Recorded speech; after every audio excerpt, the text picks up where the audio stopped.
En primera plana, Carlos Herranz. Bienvenidos en Primera Plana, un programa de Radio Francia Internacional y de France 24. Esta semana ponemos el foco en los planes europeos ante la crisis energética que vive el continente. Para ello nos acompañan en este estudio Eusebio Val, corresponsal del diario La Vanguardia. Bienvenido. Hola, buenos días. Beatriz Juez, corresponsal del diario El Correo. Bienvenida. Y Yago del Barrio, experto en ingeniería energética de Sciences Po aquí en París. Bienvenido. Muchas gracias, buenos días. Los planes europeos, Francia entre ellos, con su escudo energético para capear la crisis energética, hoy nuestro asunto en primera plana. Lo estamos viendo estos días. Las grandes economías sacan la chequera para amortiguar el golpe de la inflación y la crisis energética. Los gobiernos europeos ensayan distintas políticas fiscales para hacer frente a los efectos de la escalada de precios en ciudadanos y empresas. Alemania, con un ambicioso plan de 200.000 millones de euros, criticado por varios países de su entorno, otros como Italia bajando cotizaciones, otros subiendo impuestos a los ricos, como el caso de Países Bajos, y Francia, que parece que logra contener la inflación mejor que el resto de sus socios con su llamado escudo energético. Veremos si también le sirve a Macron para capear las tensiones sociales en otoño y evitar ese otoño caliente en el que ya planea una de sus reformas estrellas del quinquenio, la de las pensiones. Repasemos algunas portadas de prensa. Diario Le Parisien titula ¿Cómo reducir su factura de la electricidad? La obsesión ciudadana ahora mismo. El alemán Süddeutsche Zeitung titula Contra el frío al lado de un calentador en bolsa de los que usaban nuestras abuelas. El diario Times en este artículo se pregunta si esta situación es un punto de partida para un otoño caliente para Macron. En esta situación, Le Monde esta semana se hacía eco del estudio Fracturas francesas para titular Francia sigue descontenta, pero baja la crispación y aumenta el nivel de confianza en el sistema en líneas generales en medio de esta crisis. Luego vamos a comentarlo también en el programa. Bueno, Eusebio, ¿está consiguiendo Europa capear por el momento con sus planes, con sus escudos energéticos, los estallidos sociales, esos que pretendía Putin? Yo creo que de momento sí, cada país a su manera, cada país con medidas diferenciadas y aparte con una coordinación a nivel europeo. Yo creo que la política de momento está funcionando, pero el potencial de descontento está ahí en países, por ejemplo, como Francia, con gran tradición de reivindicativa y de protestas. Pero de momento, si Putin confiaba en que eso iba a beneficiarle, yo creo que de momento no, porque hay otros factores como la ayuda militar masiva a Ucrania que están teniendo un impacto muy fuerte. Es decir, que yo creo que de momento, por ese lado energético, está resistiendo Europa. Claro, es que Putin contaba con ese elemento de descontento en las opiniones públicas occidentales para que le sirviera en la guerra, pero sin embargo, por el momento esos estallidos sociales los consigue capear Europa con estos planes de los que hablamos. Sí, como Beatriz. decía ayer, la ministra de Transición Ecológica francesa decía que Putin usa el gas como un arma de guerra, ¿no? Un arma más, igual que los tanques.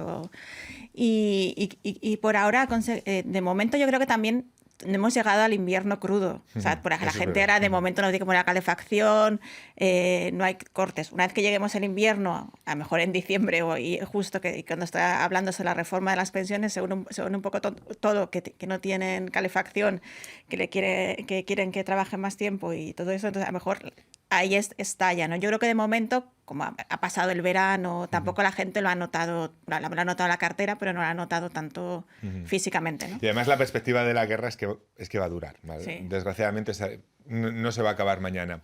La crisis energética sigue golpeando con fuerza ante el temor de un corte energético provocado por Rusia, como decía Beatriz. Los países siguen actuando e implantando medidas para el ahorro energético y la pregunta, Yago, ¿cómo se construye un plan de sobriedad? ¿Qué tipos de medidas se deben privilegiar? Luego vamos a ver lo que ha hecho el caso francés que fue anunciado este jueves. Cuéntanos.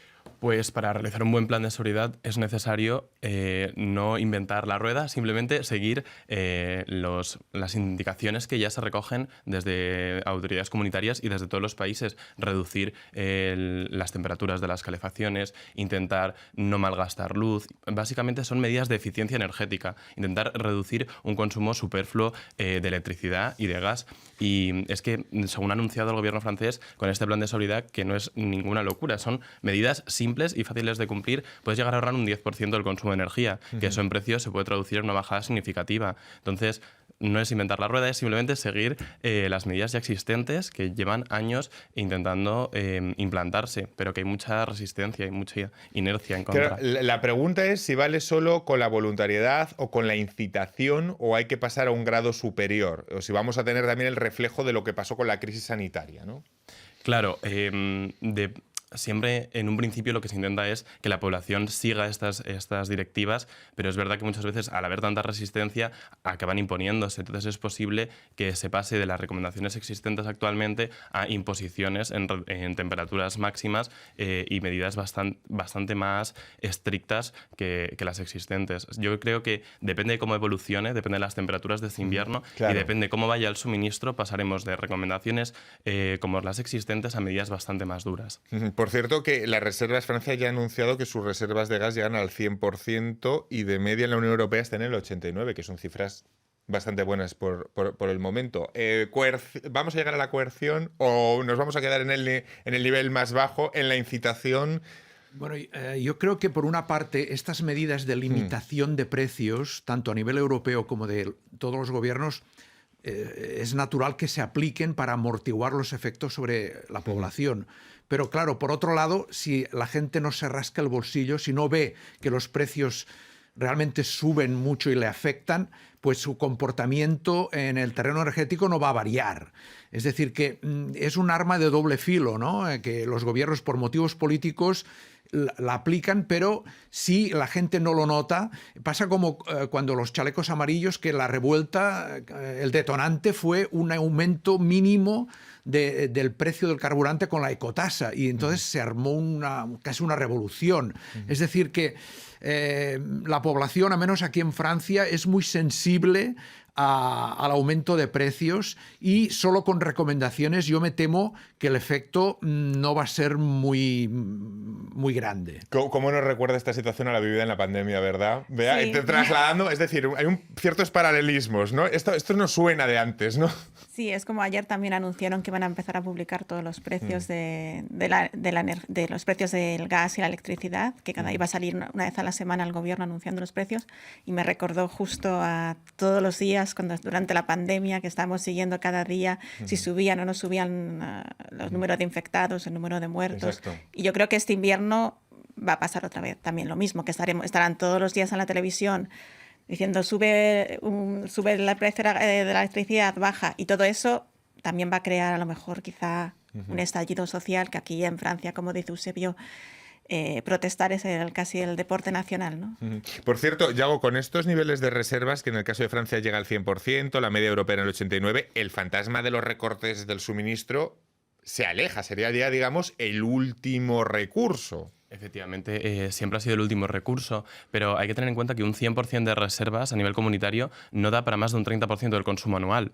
Y en invierno es muy duro. En los inviernos, en los países del sur no estamos tan acostumbrados, pero en los países más nórdicos, con temperaturas tan extremas, aunque tengas una reserva de un 30% del año, no te da para pasar todo el invierno, porque es cuando más se consume. Entonces, va a depender del suministro de otros países el poder llegar a esos cortes. Pero yo creo que la Comisión y tanto los Estados miembros llevan un plan bastante contundente para intentar evitar ese escenario que sería el último recurso. Entonces, esto que dijo la Comisión de Regulación de la Energía aquí en Francia esta semana, que puede haber situaciones de tensión en función del consumo en los próximos meses, es cierto. Es decir, pese a tener las reservas, sí que se puede llegar a cortes de suministro. ¿Qué otra cosa sería cómo se van a aplicar? En un país no acostumbrado, esto no es Latinoamérica. Claro, efectivamente, sería el último escenario, pero sí que se va a tensionar mucho el sistema.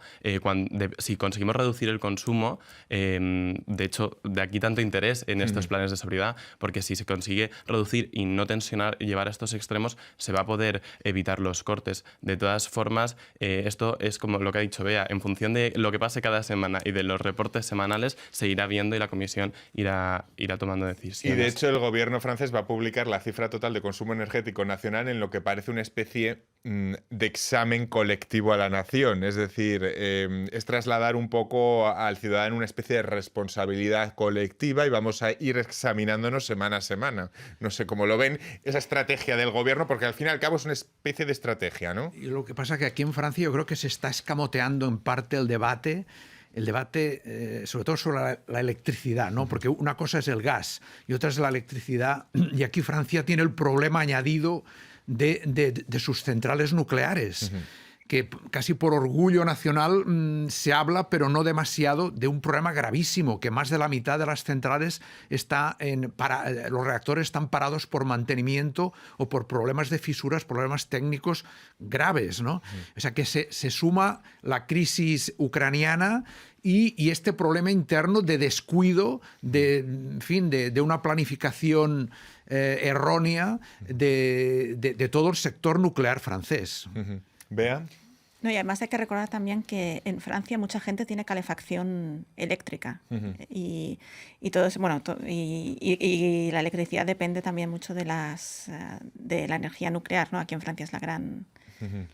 Los gobiernos a todo esto preparan otra herramienta a su alcance, que es la política fiscal. Cada día, bueno, estamos viendo nuevos anuncios de descuentos fiscales o cambios impositivos. En España vemos una guerra autonómica por bajar tramos del impuesto de la renta y en este contexto se están produciendo, bueno, pues también situaciones como la del Reino Unido de ir marcha atrás con la bajada impositiva anunciada por Liz Truss porque no hay dinero en la caja entonces para hacer frente a un mayor gasto. Bajar impuestos y mantener el gasto.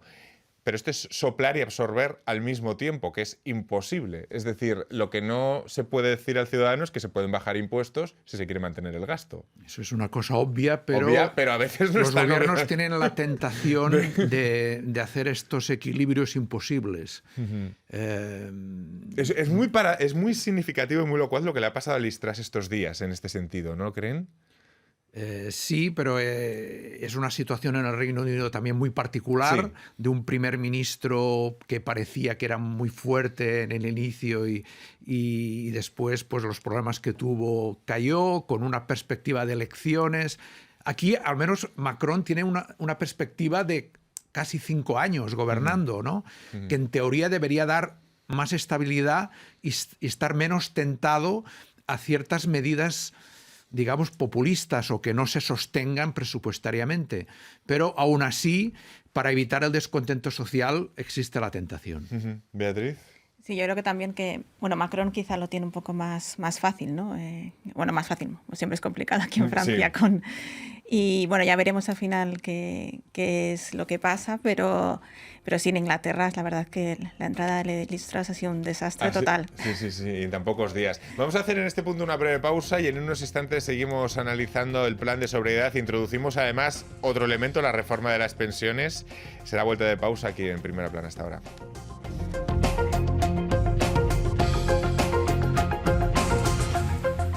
RFI, la selección del mes. J'ai embarqué Elena Noguera. sur des rafiaux rafistolés. J'ai froid dans mes cheveux. Ézéchiel Payès. Ma vie est oppressée. Et ton nom tout à coup. Dans le jardin de mon enfance, Pomme. entre les arbres et la violence, j'ai retrouvé Madécouti. For all to see, make it clear that it's not easy. Oh. RFI. Seguimos aquí en Primera Plana esta semana hablando de los planes de sobriedad de los gobiernos europeos para hacer frente a la crisis energética y cómo esto por el momento está evitando estallidos sociales en Europa. Lo hacemos con Eusebio Val, Beatriz Juez, periodistas, y Yago del Barrio, experto en ingeniería energética de Sciences Po en París. Aquí en Francia, de momento, la inflación está siendo controlada en esta grave crisis de subida de precios, está alrededor del 6%. gracias al llamado escudo energético. Yago, ¿en qué consiste ese escudo energético que está consiguiendo, que está propiciando que Francia no tenga unas tasas de inflación como el resto de socios europeos? Pues este escudo energético fue una medida que se tomó previa a la guerra, porque recordemos que se tomó en 2021 y consiste en mantener los precios regulados, tanto de la electricidad como del gas, a los niveles de octubre de 2021. Es verdad que la electricidad subió un 4% en febrero, pero eso, mantener los precios. Entonces, claro, el consumidor no nota en su bolsillo la subida de precios del mercado mayorista. Y recientemente se ha anunciado que se va a ampliar a 2023, pero para que la gente note de verdad el cambio y la subida de precios, la intención es aumentar un 15% el coste de las tarifas, tanto la regulada para la electricidad como la regulada para el gas, a partir de 2023. Macron, al llegar al poder en 2017, dijo que una de sus líneas rojas era no subir impuestos de forma general. ¿Cómo compensar la deuda entonces? Y aquí es cuando hay que hablar de las reformas que vienen, porque si su línea roja es no subir impuestos, Pues de algún lado, sí, bueno, estamos diciendo, absorber y absolver al mismo tiempo no es sí, posible. porque reducir partidas del presupuesto es muy difícil, reducir gasto social es muy difícil, educación, el tema militar.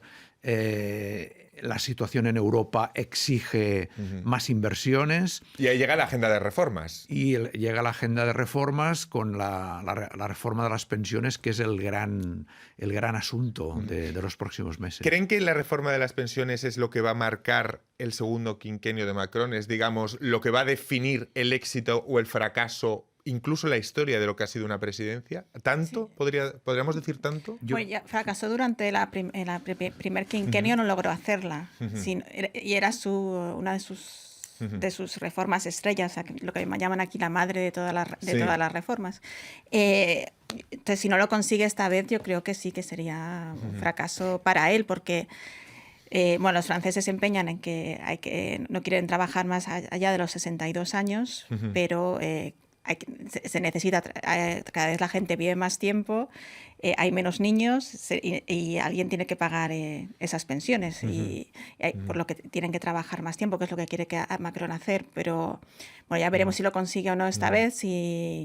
Muchos de los que nos ven y nos escuchan seguramente se pregunten por qué tanta resistencia en un país como Francia si tiene la edad de jubilación más baja de la Unión Europea.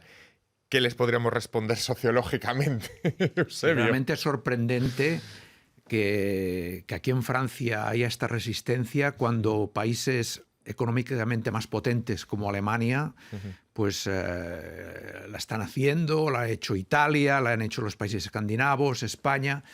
Pero yo creo que en este país realmente hay todavía una filosofía en ciertas capas de la sociedad, ¿no?, que se vive poco como los años 70 o 80, donde se espera mucho del Estado.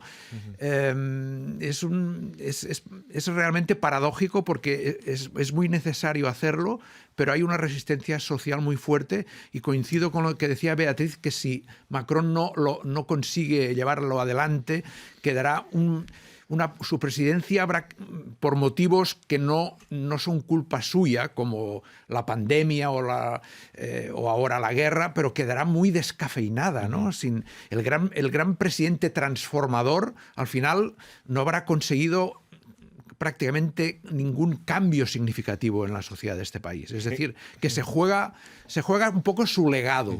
Ya su reelección no se la juega, pero sí se juega su legado. Exacto. Como presidente de la República. Cosa que para él seguramente sea muy importante. En el caso de Macron, de mirar cómo pasa a la historia. Lo que está claro que tampoco son las mismas las condiciones en las que él presentaba su reforma de las pensiones en el primer quinquenio, cuando hubo también el estallido de los chalecos amarillos, que una legitimidad que ahora acaba de pasar por las urnas y la gente sabía que había una reforma de las pensiones. ¿Cómo lo ven? También del otro lado no tiene la mayoría parlamentaria en la Asamblea Nacional, ¿cierto es? Sí, bueno, pienso que aquí siempre es difícil hacer cualquier tipo de reforma. Y los franceses se resisten bastante y les encanta protestar por cualquier cosa. Cliché es cierto, ojo. Sí, bastante cierto. Y entonces, no sé, ya veremos a ver cómo lo consigue hacer. Ahora ha amenazado con disolver la Asamblea Nacional.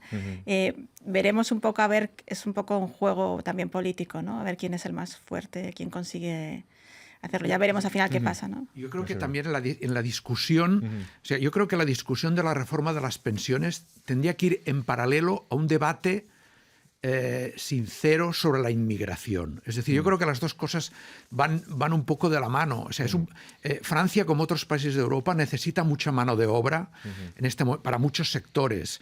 El sistema de pensiones se hará sostenible, evidentemente, si la gente trabaja más, pero si hay más personas cotizando. Entonces ahí entra lo de la inmigración, que es un tema explosivo en este país, propicio al populismo, pero que deberían ser valientes, suficientemente valientes para abordar, que habría que traer inmigración controlada, selectiva, y aumentar la población activa, y eso contribuiría a sostener el sistema de pensiones. Y ese debate no se hace. Y todo esto en un contexto, bueno, pues de crisis energética. De forma general, el fenómeno de la crisis energética es más grave cuanto más dependencia energética padece un país. Eso lo estamos viendo claramente estos días. Yago, ¿esta crisis va a establecer un antes y un después en la importancia de ser autosuficientes, como la COVID lo fue en otros temas? Quizá esa es la gran enseñanza que vamos a sacar de esta crisis. Hombre, sin duda, un problema, y el mayor problema es la dependencia que teníamos del gas ruso. Había países como Polonia que dependía exclusivamente, o de los bálticos. En el caso de Francia no ha pasado con el gas, pero pasa a nivel eléctrico con las nucleares. Y nos estamos dando cuenta, como han dicho los estudiantes, que tener la mitad de la flota parada, o sea, te puede pasar, no es una cosa, no es una locura. ¿Y qué haces? Entonces, es verdad que ahora los planes de la Comisión y también de todos los Estados miembros van por una línea de diversificar del suministro para tener una seguridad del mismo, y al mismo tiempo invertir mucho en energías renovables, que al final las energías renovables te permitan ser autosuficiente, porque tú produces la electricidad y no dependes de terceros. Podemos entrar luego en el debate de la compra de los paneles, de problemas de tierras raras, de la cadena de suministro. Pero una vez que tú lo tienes instalado, ya no dependes de terceros. Entonces, se va por la línea de tener independencia energética, de producción propia de electricidad con renovables, y también de diversificar lo que no podemos producir nosotros. Oye, por cierto, Eusebio, estos días hablar de plan de sobriedad es todo el rato. Hablamos de planes de sobriedad, austeridad, ahorro energético. ¿Ha tenido que llegar Putin con su guerra para plantearnos toda esta realidad? Y en cambio llevamos tantos años hablando ya de calentamiento climático. ¿No tenéis la sensación de que ha tenido que llegar una explosión, algo, una chispa que encienda todo este debate cuando debería haber sido normal estar hablando de esto?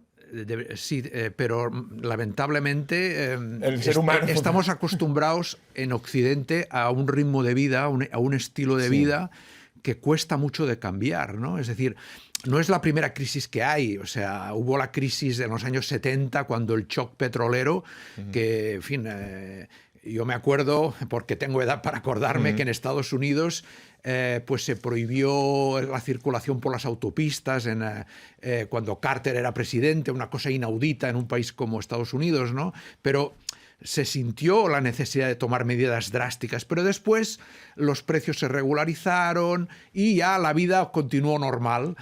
Yo creo que existe el peligro de que ahora, con la crisis de Ucrania, quizás, ojalá, la guerra dure poco, haya algún tipo de cambio en Rusia y vuelva el flujo de gas y aquí no ha pasado nada. Y es verdad que por otros motivos medioambientales, tendrían que tomarse medidas y una concienciación profunda de la gente. Vea.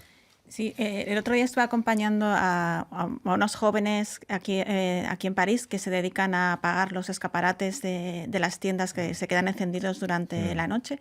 Y uno de ellos me decía, es que claro, nos hemos acostumbrado a ver todos los escaparates encendidos durante la noche, pero ¿quién va a ver esos escaparates de 1 a las 6 de la mañana? ¿Quién los ve? Pero para esa generación, o para nosotros incluso, que hemos crecido así, nos parece normal, ¿no? Entonces, son cosas así que... Dentro de unos años diremos qué burradas hacíamos, ¿verdad? Es como lo de fumar en un interior, que hasta que no pasa un tiempo y no miras para atrás, y gente de mi generación, pero se podía fumar en una redacción de periodistas, y te quedas como... absolutamente absurdo, pero y era la normalidad. Seguramente nos pase lo mismo con esto, ¿verdad? Sí, yo creo que sí, que nos daremos cuenta de cosas que... burradas que cosas que hacemos ahora que... Decimos, como puede ser, ¿no? Como esto de las luces de los escaparates, que es un ejemplo, ¿no? O las bolsas de plástico, ¿no? Sí. que Sí, se las han bolsas. reducido drásticamente. Por suerte hay evoluciones positivas. Y más allá de la coyuntura actual, Yago, la población mundial alcanzará 8.500 millones en 2030. ¿Pero puede el planeta suministrar la energía necesaria para esto? Las predicciones, de hecho, la Agencia Internacional de la Energía predice que la población crece y el consumo de electricidad y de energía decrece, porque se habla de una magnitud que es intensidad energética, que es la cantidad de energía que consumes por persona. Entonces, estamos abocados a ser más eficientes y consumir menos por persona, porque si consumimos lo mismo que consumimos ahora y encima de una forma no sostenible y no verde, no damos. Pero es verdad que con el escenario existente y los escenarios que presenta tanto la Agencia Internacional de la Energía como el IPCC, es posible llegar a suministrar electricidad de forma sostenible a la población que va a ir aumentando. Por cierto, ¿no hay políticamente, ya para terminar, un cierto aire de optimismo en las cancillerías occidentales respecto a que Putin pueda perder esta guerra? Como si ya estuviéramos cantando victoria en Occidente respecto al final de Putin. ¿Cómo ven el ambiente? Es muy interesante Francia como observatorio, porque hay muchos inmigrantes, refugiados, intelectuales. Y yo estoy detectando una cierta euforia los últimos días por los avances de Ucrania, por este caos, rendiciones del ejército ruso. Quizás sea prematuro o quizás no. Yo creo que existe la posibilidad de que algo ocurra en los próximas semanas o meses que cambie por completo esta ecuación. Podría ser, pero... Y sobre todo por lo impensable que puede ser cualquier gesto de Putin, porque... O que se complique más todavía. Que se complique más. Y la amenaza nuclear, hablar tanto de la amenaza nuclear, que es una cosa muy, muy gorda, pero claro, lo que pasa por la cabeza de Putin... Solo lo sabe Putin. Pues muchísimas gracias, Yago, Beatriz, Eusebio, ha sido un placer tenerles hoy en el programa. Llegamos al final, nos despedimos hasta la próxima semana aquí en Primera Plana de Radio Francia Internacional y de France 24. Muchísimas gracias.